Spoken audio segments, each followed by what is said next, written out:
বিভাস অধিকারী নকল থানাকাণ্ডে তদন্তে নয়ডার পুলিশ তারা কলকাতার পর এবারে নলহাটির উদ্দেশ্যে রওনা হলেন এবং যে বিষয় উঠে আসছে যে এই যে নকল থানার কারবারের অনেক আগে থেকেই সে কিন্তু এই যে প্রতারণার কারবার সেটা চালাতেন এবং সেক্ষেত্রে 2023 সাল নাগাদ বেশ কিছু নোটিশ উঠে এসেছে, যেখান থেকে দেখতে পাওয়া যাচ্ছে গড়িয়াহাট রোড যে জায়গায় আমরা দাঁড়িয়ে রয়েছি এখানেও কিন্তু বিভাস অধিকারী কোম্পানি তারা কিন্তু এখানে অফিস চালাতেন এবং মূলত যে অফিসের নাম দেওয়া হতো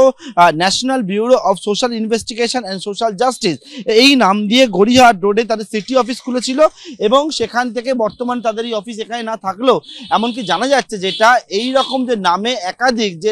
লেটার প্যাড তারা তৈরি করেছিল এবং সেইটা করে কার্যত একটা সমান্তরাল প্রশাসন চালাতো বিভাস অধিকারী কোম্পানি এবং অনেকের কাছে এই রকম নোটিশ গেছে বলে নয়ডা পুলিশ দেখতে পেয়েছে যে নোটিশে লেখা রয়েছে এই national bureau of social investigation social justice এবং সেখানে অনেকটাই কিন্তু নোটিশে উল্লেখ করে ঠিক যেমন পুলিশ প্রশাসন ইডি সিবিআই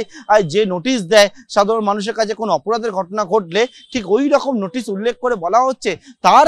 তাদের কাছে অভিযোগ জমা পড়েছে এবং সেই অভিযোগের পরিপ্রেক্ষিতে তারা তদন্ত শুরু করেছে এবং তাদেরকে হাজিরা দেওয়ার নির্দেশ পর্যন্ত দেওয়া হতো। এমনকি যদি কোনো রকমভাবে সেই নোটিশের সময়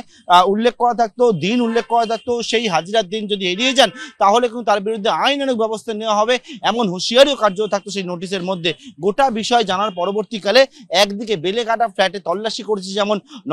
নয়ডার পুলিশ এবং তারা সেখান থেকে বহু গুরুত্বপূর্ণ নথিপত্র উদ্ধার করেছে, পাশাপাশি এই যে নোটিশ যাদেরকে দেওয়া হতো একাধিককে যাদের বীরভূমের বিভিন্ন জায়গায় সেটা জানার জন্য কিন্তু নলহাটিতে গিয়ে গোটা বিষয় খতিয়ে দেখছেন নয়ডার পুলিশ আধিকারিকরা।